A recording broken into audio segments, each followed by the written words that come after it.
மாற்றங்கள் தேவை என்ற முறையில் ஒரு புதிய அத்தியாயத்தை உருவாக்கின்ற சிறந்த ஆட்சி தமிழ்நாட்டிலே தமிழக வெற்றி கழகத்துடைய தலைவர் தமிழக முதலமைச்சர் இன்றைக்கு அரியணை அமர்ந்திருக்கிறார்.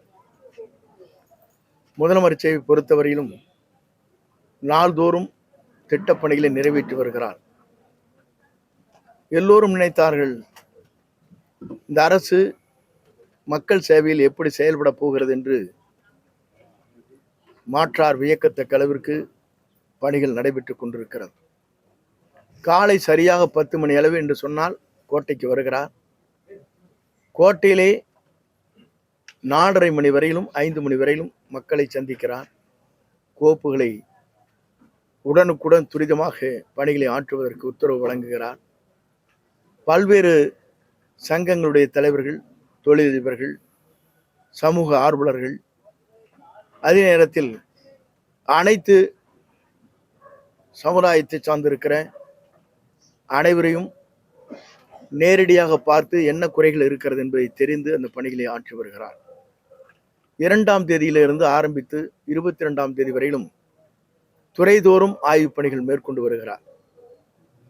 இது தமிழ்நாட்டின் ஒரு புதுமையான நிலையை உருவாக்கி இருக்கிறார். புரட்சித் தலைவர் அம்மாவுக்கு பிறகு ஒரு மாற்றங்கள் தமிழ்நாட்டிலே வேண்டும் என்று மக்கள் விரும்பினார்கள். அதுவும் நேர்மையான ஆட்சி வேண்டும் என்று விரும்பினார்கள். அந்த நேர்மையின் இலக்கணமாக நம்முடைய தமிழக வெற்றி கழகத்துடைய தலைவர் தளபதி இன்றைக்கு முதலமைச்சராக அரியணை அமர்ந்து அந்த பணிகளை ஆற்றி வருகிறார். குறிப்பாக அவருடைய தொலைநோக்கு சிந்தனை என்பது எல்லோரும் எல்லாம் பெற வேண்டும் என்பதுதான். அந்த நோக்கத்தோடு தான் அனைவருக்கும் இந்த அரசின் சார்பாக கிடைக்க வேண்டிய அனைத்தும் நேரடியாக கிடைக்கப்பெற வேண்டும் என்ற நோக்கம் அவரிடத்தில் இருக்கிறது.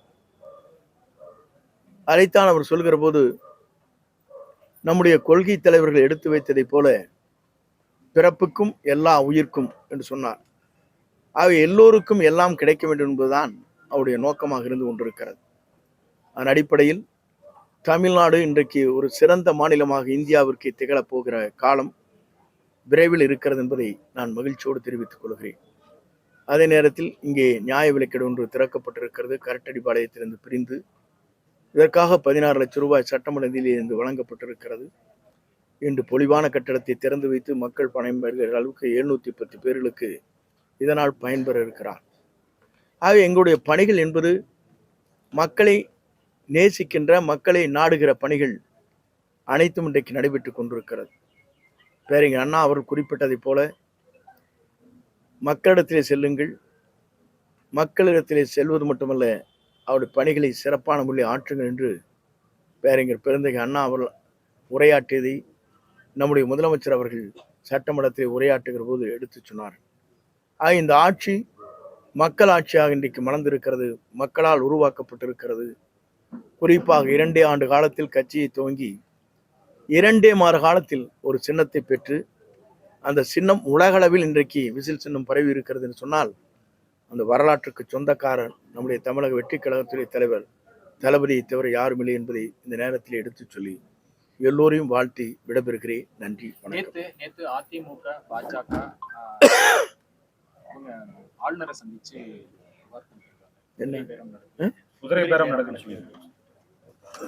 என்னை பொறுத்தவரையிலும் இந்த குதிரை பேரத்தை உருவாக்கியவர்களே திராவிட முன்னேற்ற கழகம் தெரிந்து கொள்ள வேண்டும். நாங்கள் எதிர்க்கட்சியாக இருக்கின்ற போது, அம்மா இருக்கின்ற போது மதிமுகவை சார்ந்திருக்கிற ராமகிருஷ்ணனை ராஜினாமா செய்ய வைத்து திமுகவில் இணைத்து மீண்டும் திமுகவிலே போட்டியிடுவதற்கு வாய்ப்பை அளித்தார். நேற்றைய முன்தினம் அனிதா ராதாகிருஷ்ணன் சொன்னாரே, அவரையும் அதைத்தான் செய்தார். அவர் அண்ணா திமுகவில் இருந்தவர். குதிரை பேரத்தை முதலில் உருவாக்கிய நிலை திமுகவிற்கு இருக்கிறதே தவிர எங்களுக்கு இல்லை, அந்த நிலை இல்லை. குதிரை பேரம் என்பது என்ன என்று எனக்கு புரியவில்லை. எல்லோரும் குதிரை பேரம் என்கிறார்கள். ஆகவே புரியாத ஒன்றை புரியது போல குதிரை பேரம் என்று சொல்லிக் கொண்டிருக்கிறார்கள். ஆகவே அதற்கு வேறு பொருள்கள் தமிழ்நாட்டிலே தேடிக்கொண்டிருக்கிறோம். எப்படி அதற்கு பதில் சொல்ல வேண்டும் என்பதற்கு சிலபஸிலே தேடிக்கொண்டிருக்கிறோம். அது கிடைத்தால் அதற்கான பதில் சொல்லப்படும். வேப்பனஹள்ளி நாகர்கோவில் சட்டமன்ற உறுப்பினர்களுக்கு 50 கோடி ரூபாய் பேரம் பேசப்பட்டது, அமைச்சர் பதவி தரப்பட்டது அப்படின்னு ஒரு குற்றச்சாட்டு. இல்லை, அது போன்ற நிலைகள் இதுவரைக்கும் இல்லை. போடப்பட்டிருக்கிற அமைச்சர் அத்தனை பேரும் நம்முடைய தமிழக வெற்றி கழகத்தில் வெற்றி பெற்ற பல பேர் அதில் இடம்பெற்றிருக்கிறார், 90%. அதற்கான நிலைகள் இல்லை. நீ குதிரை பேரம் பேச வேண்டிய அவசியமே இல்லை. நாங்கள் வலிமையாக இன்றைக்கு ஆட்சி அமைத்திருக்கிறோம்.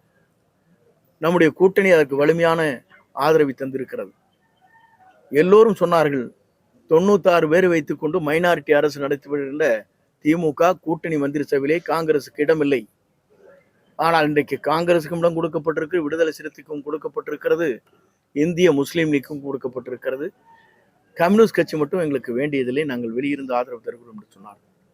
ஆக குதிரை பேரத்திற்கே வேலை இல்லை. வலிமையான ஒரு ஆட்சி, நேர்மையான ஆட்சி, தமிழ் மக்கள் அத்தனை பேரும் விரும்பிய ஆட்சி. இந்த ஆட்சிக்கு குதிரை பேரமே தேவையில்லை. 96 பேர்களை வைத்துக்கொண்டு மைனாரிட்டி அரசை நடத்தியவர்களுக்குத்தான் அது தேவையே தவிர எங்களுக்கு அந்த தேவை இல்லை. ஆளுநர் அதிகார வரம்பை மீறி செயல்படுறாரு. இல்ல, அதற்கான பதிலை சட்ட அமைச்சர் தெளிவாக சொல்லியிருக்கிறார். அதற்கு அரசு கூட ஒரு இல்ல கூட்டணி அமைச்சரே சொல்லியிருக்கிறார். தனியா ஒரு இல்ல கூட்டணி அமைச்சர் ஒன்று சட்ட அமைச்சரே அதை சொல்லியிருக்கிறார். ஆகவே அதற்கெல்லாம் அவர்கள் கேள்விக்கும் பதிலுக்கும் நான் இங்கே இடையில இருந்து இன்னொரு அமைச்சர் அதை சொல்வது சரியாக இருக்காது. சட்ட அமைச்சர் சட்டம் நுணுக்கம் தெரிந்தவர், நம்முடைய தோழமை கட்சியை சார்ந்தவர், அவர் சொல்லியிருக்கிறார், அவ்வளவுதான். கரூர் சம்பவத்துல கணக்கு தீர்க்காமல் விட மாட்டேன் அப்படின்னு ஆதரவு சொல்லியிருக்காரு. மீனிங் என்ன? இல்லை, கணக்கு தீர்க்காமல் என்பது கரூரிலே நடைபெற்ற நிகழ்ச்சிக்கு அந்த 41 பேர்களுக்கும் அந்த குடும்பத்திற்கு பாதுகாப்பு அளிக்கப்பட வேண்டும் என்ற நோக்கத்தோடு அவர் சொல்லியிருக்கிறாரே தவிர கணக்கு என்பது அதுதான். அதிலே பிணக்கு போடக்கூடாது. ஓகேவா? பிளே ஸ்டோர் மற்றும் ஆப் ஸ்டோரில் இருந்து பாலிமர் செயலியை QR கோடு மூலம் பதிவிறக்கம் செய்யுங்கள். செய்திகளை உடனுக்குடன் பெறுங்கள்.